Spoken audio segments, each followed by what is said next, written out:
ఎన్నో పోషక విలువలు కలిగి కొవ్వు పిండి పదార్థం తక్కువగా ఉండి ముఖ్యంగా మాంసకృతులు అధికంగా ఉండే పుట్టగొడుగుల వల్ల పోషక లోపంతో బాధపడుతున్న మహిళలకు చిన్నపిల్లలకు మధుమేహగ్రస్తులకు ఇదొక ప్రత్యామ్నాయ ఆహారంగా సూచిస్తున్నారు.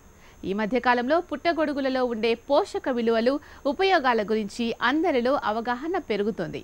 వాతావరణ పరిస్థితులు అనుకూలంగా ఉండి వివిధ రకాల పుట్టగొడుగులు అందుబాటులో ఉండడం వల్ల చాలా మంది నిరుద్యోగ యువత మహిళలు పుట్టగొడుగుల పెంపకంపై ఆసక్తి చూపుతున్నారు. అలాంటి పుట్టగొడుగుల సాగు గురించి తెలుసుకుందాం ఇవాల్టి నేలతల్లి కార్యక్రమంలో.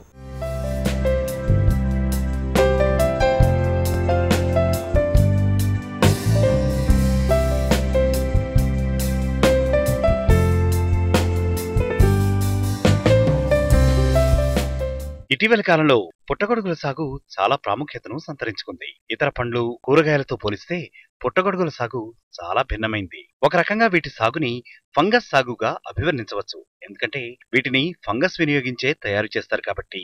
ఇతర మొక్కల తరహాలో కాకుండా పుట్టగొడుగులు ఏకకణ స్వయం వృద్ధితో ఎదుగుతాయి. వీటి సాగుకి చాలా రకాలే ఉన్నా ముఖ్యంగా 3 రకాలు అధికంగా సాగులో ఉపయోగించబడతాయి. అవి పాలపుట్ట పుట్టగొడుగులు, గుల్ల పుట్టగొడుగులు మరియు వరిగడ్డి పుట్టగొడుగులు.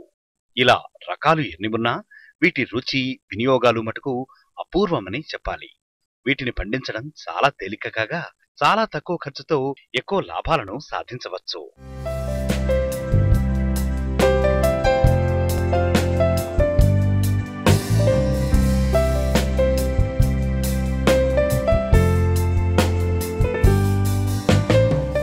పుట్టగొడుగులు ఫంగస్ జాతికి చెందిన పత్రహరితం లేని మొక్కలు. ఇవి కుళ్ళే వృక్ష సంబంధమైన వ్యర్థాలపై ఆధారపడి జీవిస్తాయి. వీటిని పూర్తిగా పోషకాహారంగా భావించాలి. పుట్టగొడుగుల్లో పిండి పదార్థాలు తక్కువ, మాంసకృతులు ఎక్కువ ఉండటం వలన తేలికగా ఇవి జీర్ణమవుతాయి. చిన్నపిల్లలకు, వృద్ధులకు, స్థూలకాయలకు పుట్టగొడుగులు ఎంతో మేలు చేస్తాయి. కనుక మార్కెట్లో వీటికి మంచి డిమాండ్ ఉంది. దీంతో పుట్టగొడుగుల సాగుతో స్వయం ఉపాధి పొందుతున్న వారు రోజు రోజుకి పెరుగుతున్నారు.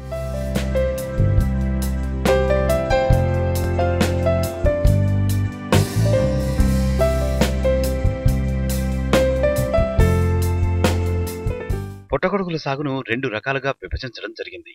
ఒకటి కాలానుగుణంగా చేసేది అయితే రెండవది వాణిజ్య పంట. కాలాలను అనుసరించి చేసే సాగు 2-3 పంటలను ఇస్తే వాణిజ్య పంట సంవత్సరాంతం సాగు చేయబడుతుంది.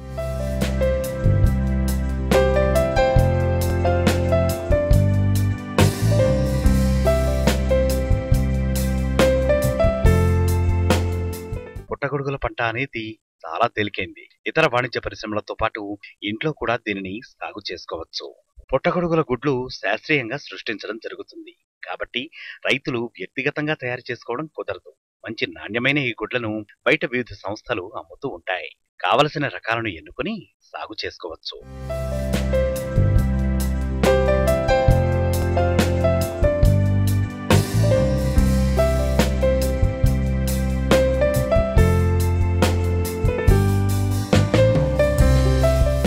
పుట్టగొడుగుల సాగుని బయటి ప్రాంతాలలో గాని మూసిన ప్రదేశాలలో గాని చేసుకోవచ్చు. అయితే నిపుణుల ప్రకారం బయట చేసే పద్ధతి చాలా ఎక్కువ సమయం తీసుకుంటుంది. కొంచెం ఖరీదు ఎక్కువైనా అధిక దిగుబడిని ఇస్తుంది. కాబట్టి ఇది చాలా వరకు అందరూ మూసిన ప్రదేశాలలోనే పుట్టగొడుగులను సాగు చేస్తూ ఉంటారు. ఈ ప్రక్రియలో వరి లేక గోధుమ గడ్డిని సేకరించి దానికి గుర్రపు పేడను కాని కోడి ఎరువును గాని కలిపి పుట్టగొడుగులకు తగిన సేంద్రియ మిశ్రమాన్ని తయారు చేసుకుంటారు. ఇలా చేసుకున్న ఎరువులో 80-70% నీరు ఉంటే దానిని నాణ్యమైనదిగా భావిస్తారు.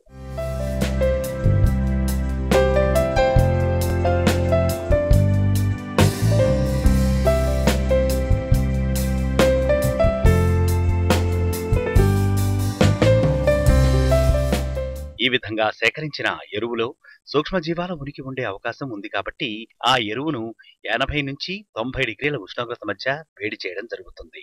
భవిష్యత్తులో పుట్టగొడుగుల విత్తనాలు కలుషితం కాకుండా ఉండేందుకు ఇది ముందు జాగ్రత్త చర్యగా ఎంతగానో ఉపయోగపడుతుంది.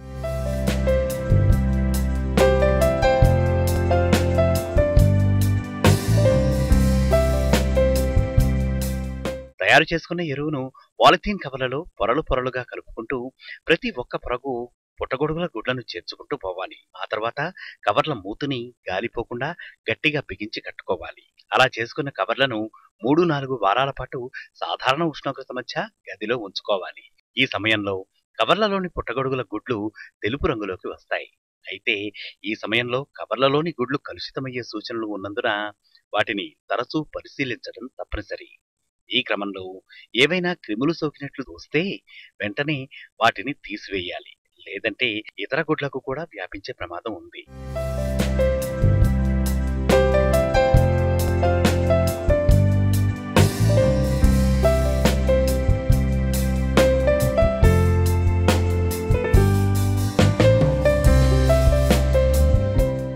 కవర్లలోని గుడ్లు తెలుపు రంగులోకి వచ్చాక కవర్ల చుట్టూ చిన్న చిన్న రంధ్రాలు పెట్టుకోవాలి.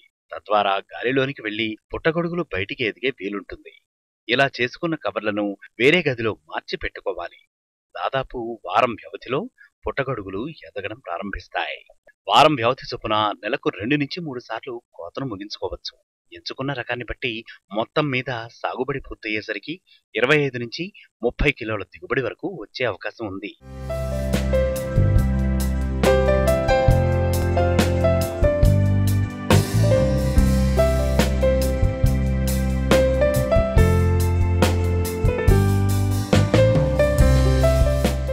పుట్టగొడుగుల పెంపకంలో పాటించవలసిన మెలకువలేంటి?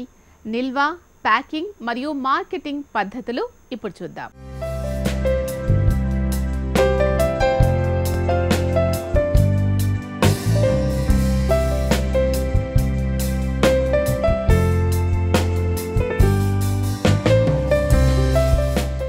సాగులో మంచి రకం విత్తనాన్నే వాడాలి. పూర్తి పరిశుభ్రతను పాటించాల్సిన అవసరం ఎంతైనా ఉంది. గదిలో తగినంత ఉష్ణోగ్రత, తేమ ఉండేలా జాగ్రత్త వహించాలి. వారానికి కనీసం 2 సార్లు గోడలు, నేలపై ఫార్మాలిన్ ద్రావణాన్ని పిచికారీ చేయాలి. పిచికారీ చేసే సమయంలో బెడ్స్ పై నీరు పడకుండా తప్పనిసరిగా ఏదైనా కప్పాలి. క్రాపింగ్ రూమ్లలో తగినంత వెలుతురు, గాలి ప్రసరణ ఉండేలా చూసుకోవాలి. క్రాపింగ్ సమయంలో పుట్టగొడుగులు కలిపాక మాత్రమే బెడ్స్ పై నీరు చల్లాలి. గదిలోకి ఎలుకలు, కీటకాలు ప్రవేశించకుండా చూడాలి. గది కిటికీలకు జాలి బిగించుకోవాలి. ఆకుపచ్చని, నల్లని మచ్చలు కనిపించిన బెడ్స్ ను తక్షణం అక్కడి నుంచి తొలగించి పారవేయాలి. తద్వారా వ్యాధి వ్యాపించకుండా నిరోధించవచ్చు.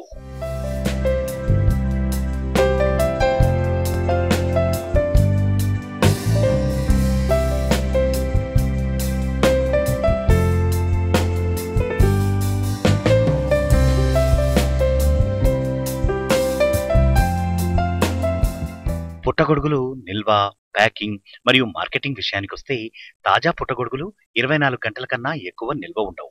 కాబట్టి సూర్యరశ్మిలో గాని, విద్యుత్ శక్తి ఉపయోగించి కానీ ఎండబెట్టి నిల్వ చేసుకోవచ్చు. తాజా పుట్టగొడుగులను 0.5% నుండి 1.5% పొటాషియం మెటాబైసల్ఫేట్ లేదా 600 మిల్లీగ్రాముల సాధారణ ఉప్పు లీటరు నీటిలో కరిగించగా ఏర్పడ్డ ద్రావణంలో 5 నిమిషాలు కడిగి వైర్ మెష్ మీద ఆరబెట్టడం వల్ల రంగు మార్పు సంభవిస్తుంది.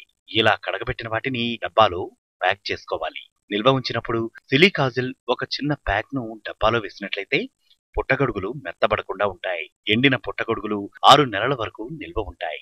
నిల్వ ఉంచినప్పుడు సిలికాజిల్ ఒక చిన్న ప్యాక్ ను డబ్బాలో వేసినట్లయితే పుట్టగొడుగులు మెత్తబడకుండా ఉంటాయి. పుట్టగొడుగులను 0.5% నిమ్మ ఉప్పుతో కడిగితే కొంతవరకు రంగు మారవు.